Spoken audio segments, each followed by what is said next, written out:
All right, let's talk about it. First, I want you to take a deep breath with me.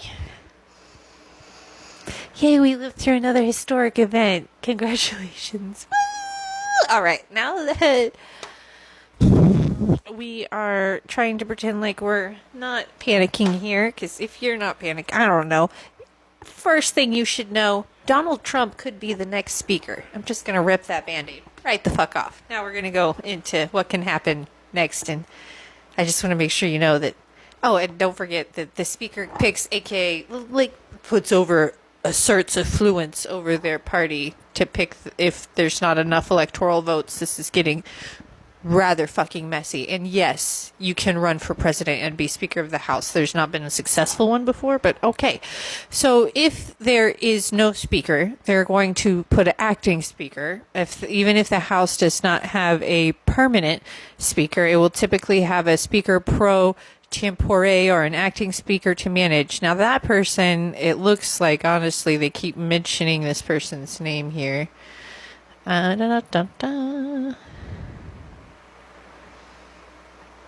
Republic Patrick McHenry of North Carolina was appointed as the Speaker pro tempore, as per the rules of the 818th Congress. So that's the person. All right. So there is somebody there. All right. So election of a new Speaker. The House will continue to hold votes to select a new Speaker. The position of the Speaker is crucial. McCarthy already said they're not running again. He's not running again. So not just for the functioning of the House, but also the Speaker is the third line for the presidency after the Vice President. Did you know that? Therefore, the House will typically fill the vacancy as soon as possible. Functioning of the House. The House can continue to operate, hold hearings, and conduct business without a permanent Speaker, but certain decisions, especially those that require the authority of the Speaker, might be deferred or hampered. Impact of the majority party. The Speaker is the leader of the majority of the House, and it has a pivotal role. So potential for minor party advantage. The minority party can potentially take advantage of the situation, especially if the majority party is divided and unable to rally behind a single candidate for Speaker, which is, they do have actually a lot of candidates. So let's go over instead of like what's possible. You heard about who's going to be the tempore. So we know Kevin McCarthy was removed. He was ousted from his position after a vote of 216 to 10. 8 Republicans joined all the Democrats to vote against him. There was a revolt from the far right over McCarthy's reliance on Democrats to pass funding to avoid a government shutdown. This is the first time a House Speaker has been removed in a no confidence vote. History. And following McCarthy's removal, you know about Patrick McHenry of North Carolina was appointed as the Speaker pro tempore. I want to make sure you understand this. Can you remember what I talked about yesterday? Or was it today? Days blend when you work overnight. North Carolina has that rule about anything that touches it doesn't have privacy. Interesting.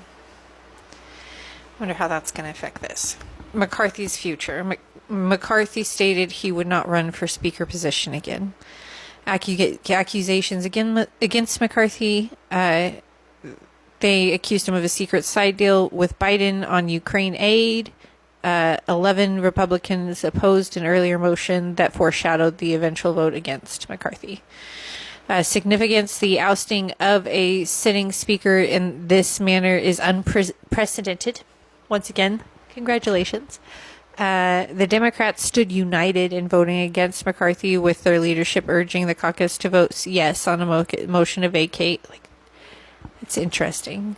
Matt Gaetz has been a consistent opponent of McCarthy's speakership, and after McCarthy's removed, Gaetz suggested the House Majority Leader Steve, I'm going to say his last name wrong, Scalise, could be the next Speaker.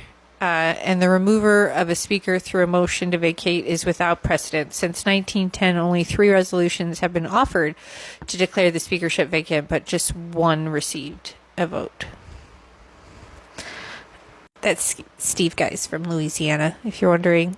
And if you're wondering where Steve aligns, there's photos of him literally, why Steve stayed with Trump after reportedly suggesting a GOP retreat post January 6th. He's like Trump's bitch, theoretically, hypothetically. So the top candidate is that person. The other person is Trump. And you have Tom Emmer, Jim Jordan, Byron Donalds, Patrick McHenry, and Hakeem Jeffries. The last one is a Democrat. Received more votes than McCarthy during multiple rounds of voting for the speaker position. So that is kind of hopeful. I haven't researched that portion yet, but I'm at least, the Speaker of the House can run for president. The only requirements for President of America is you're 35, you're a U.S. resident for at least 14 years, and you were a natural born citizen of here. And now to reconfirm how the system goes, if no presidential candidate receives a majority of electoral votes, which is 270 out of 538, the decision for choosing the president is passed to the House of Representatives, what is called a contingent election. There are some important distinctions. So I always say that the speaker picks the president because they basically press their influence upon everyone in the vote. And it's when it's a new speaker, especially, would be pivotal. It's going to be so weird. This all historic shit. That's nice. So hopefully enough electoral votes go through for one candidate, but as split as it is, I'm starting to get skeptical. There are voting by state delegates in a contingent election in the House. Each state delegate gets one vote, regardless of the number of representatives from that state. So, for instance, all of the representatives from California would collectively cast one vote, and all the representatives from a smaller state, from Montana, would also cast one vote. To be elected president, a candidate must receive the votes of a majority of the state delegations. Top three candidates. Only the top three candidates of electoral votes are eligible to be selected as the Speaker in the House. The Speaker's role. The Speaker of the House doesn't individually pick but however, they do assert their influence over members of the party.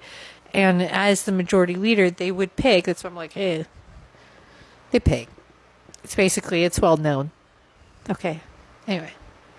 Senate chooses the vice president. So in the case that no vice president candidate receives a majority of electoral votes, the Senate is responsible for choosing the vice president candidate. Each senator gets one vote, and only the top two recipients of the electoral votes are considered.